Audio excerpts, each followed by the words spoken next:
Toeristisch Zeeland waarschuwt, hou je aan de coronaregels. Het is donderdag 23 juli, dit is Zeeland Nu. Brief om ondernemers wakker te schudden. De stormvloedkering gaat er anders uitzien. En abzeilen in de Grote Kerk in Veren.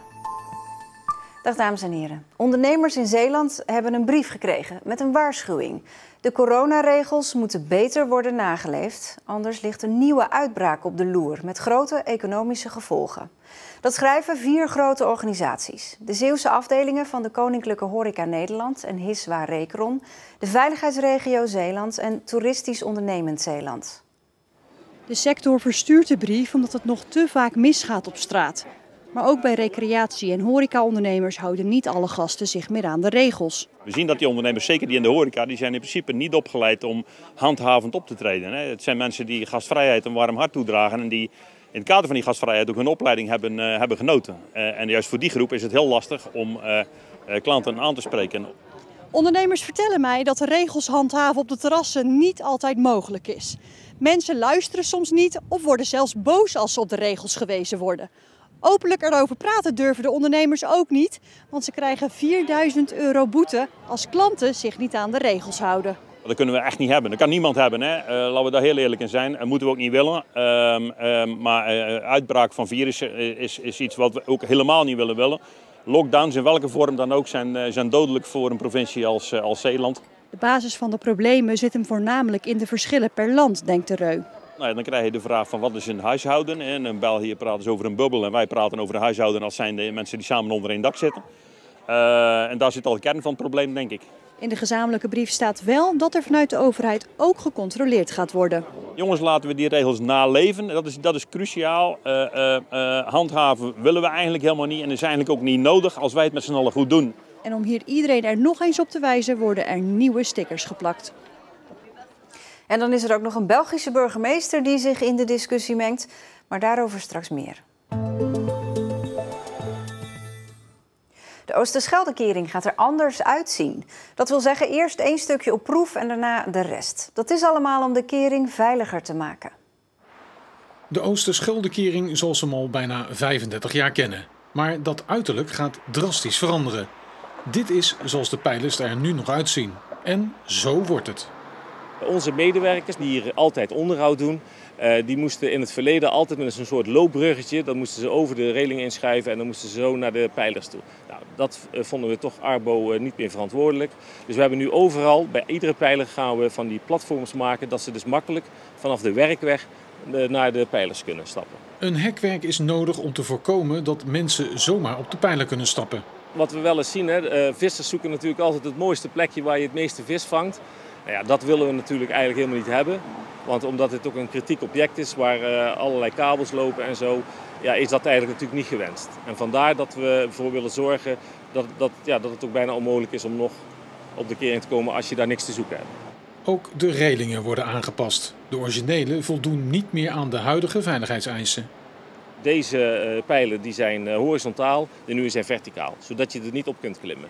En natuurlijk de nieuwe normen van veiligheid zijn veel scherper als tijdens de bouw van de kering. Dus nu hebben we gekozen voor een hoogte van 1,20 meter in plek van 90 centimeter. De aanpassingen zijn in een proefvak over een lengte van 45 meter geplaatst.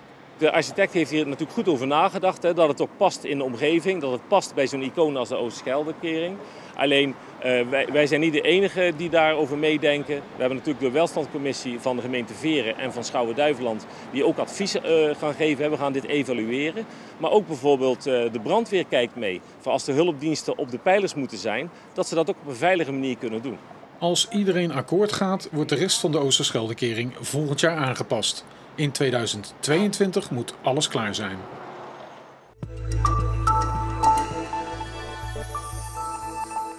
Weinig problemen in Zeeland als het gaat om de huisvesting van arbeidsmigranten in coronatijd. Dat is de voorlopige conclusie na een enquête die door 112 Zeeuwse bedrijven is ingevuld. Slechts 8 daarvan zeggen problemen te hebben met het onderbrengen van seizoensarbeiders. Toch is Jan de Recht, die de problematiek namens de provincie onderzoekt, nog niet overtuigd. Ik maak gewoon eerst mijn werkzaamheden nu af. Ik ga de gesprekken met de gemeente afronden. het gesprek met de brandsorganisatie om die verdieping van die enquête ook even door te nemen. En dan ga ik pas conclusies trekken, zeg maar, en aan de provincie doorgeven van wat zijn de eventuele vervolgstappen. Half augustus verwacht hij zijn definitieve conclusies te kunnen presenteren.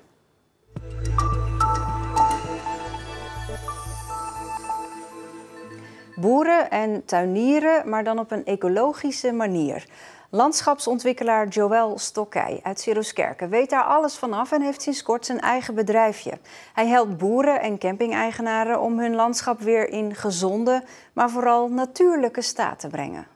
Als een hovenier bij u gras komt maaien, dan neemt hij hoogstwaarschijnlijk het gemaaide gras mee. Dat brengt hij naar de stort.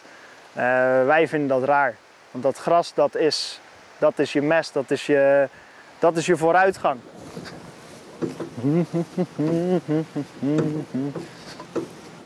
Ik ben Joël Stokkij en ik werk als landschapsontwikkelaar. En vooral in de aanleg en omvorming en het onderhoud. Komkommerkruid is een lekker bloempje. Soms heb je geluk en zit er nog een beetje nectar in. Dan zijn ze extra zoet. Elke soort heeft een bepaald talent. Hij is afgestemd op een bepaald bodemtype, op een bepaald milieu. En eventueel zelfs op bepaalde buurtbewoners, om het zo te zeggen. Dus correlaties tussen andere planten om elkaar te stimuleren. En dat is eigenlijk wat wij hier doen. Ik heb het vroeger als kind altijd heerlijk gevonden om in de natuur te spelen, lekker naar het bos te gaan en stiekem ook nog steeds. En ja, dat ik daarvan mijn werk ging maken. En ik vind het toch wel leuk om wat actiefs te doen. En om mijn energie te kunnen gebruiken om de energie van het landschap weer op te krikken, dat voelt voor mij goed.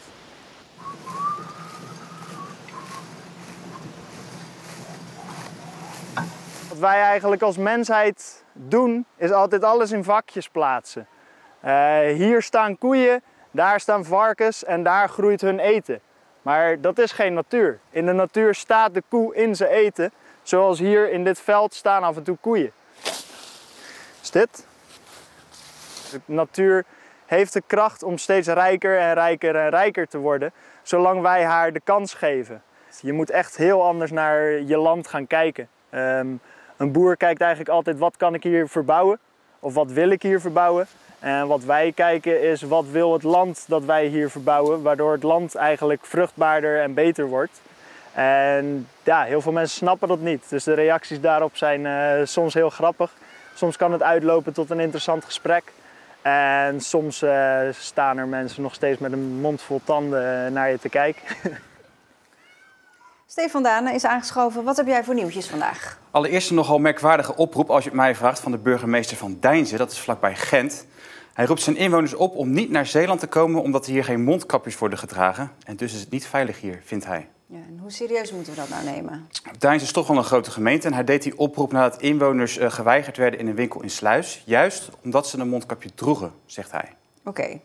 Dus eigenlijk vindt hij dat wij in Nederland mondkapjes moeten dragen, zodat de Vlamingen hier veilig kunnen vertoeven. Dat is wat hij letterlijk zegt. Ja. Dan kan ik me voorstellen dat veel Zeeuwen ook denken, ja, kom dan gewoon lekker niet en blijf maar in België. Klopt, we hebben dit artikel op Facebook geplaatst en daaronder wordt heel veel gereageerd. En het zijn vooral verontwaardigde reacties. En we hebben ook Belgische toeristen hier gevraagd wat zij daar nu van vinden. Ik vind dat het hier heel veilig is, want de mensen lopen hier wel op afstand van elkaar. Dat zegt ja, de burgemeester van Deinze. Ja. Het eerste dat ik ervan hoor dat die burgemeester dat gezegd heeft, dus dat weet ik zelf niet zo. Het is wel gevaarlijk ook. Ja, we moeten wel opplannen en 1,5 meter volgen, maar niet meer komen, dat is niet. Volgende week vertrekken we ook naar Nederland op reis naar Amsterdam, dus ik zou niet weten waarom niet.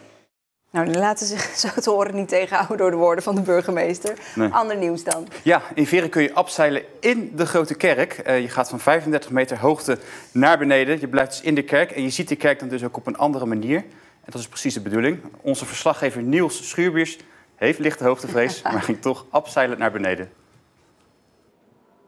We kregen eigenlijk de kans vanuit deze expositie die hier ook is. En die konden we natuurlijk niet laten liggen, want het is gewoon een unieke ervaring hier zo in deze kerk. Hoe vinden de mensen het? Ja, ze zijn super positief. Het is echt wel weer op een heel andere manier abseilen, ook omdat het binnen is. Dat gebeurt ook niet zo vaak. Zo.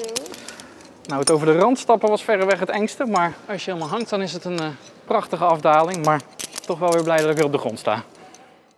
Stoer hoor, voor iemand met hoogtevrees. Dankjewel, Stefan. Zonnig en warm vandaag. Het werd 22 tot bijna 26 graden. Het was ook goed weer om te oogsten voordat het gaat regenen. Want dat kunnen we morgen verwachten. Enkele buien, ook af en toe nog zon. In het weekend is het bewolkt, er is regen en er komt meer wind. Zometeen kun je kijken naar Trots op Zeeland. Deze kan je eten. Ja, dat herken ik. Ja, en deze kan je ook eten. Zeekraal. Dat is zeekraal. Lekker. Ja, maar kan je zo ook eten? Je kan het gewoon nu proeven. Het is gewoon echt lekker zout. Ontzettend veel vitamine C, dus ja, super gezond. Ja, heel gezond. Dat is nu, daarna het uitgebreide weerbericht voor de provincie en een lesje geschiedenis in de kanon van Zeeland. En dan zeg ik alvast een hele fijne avond.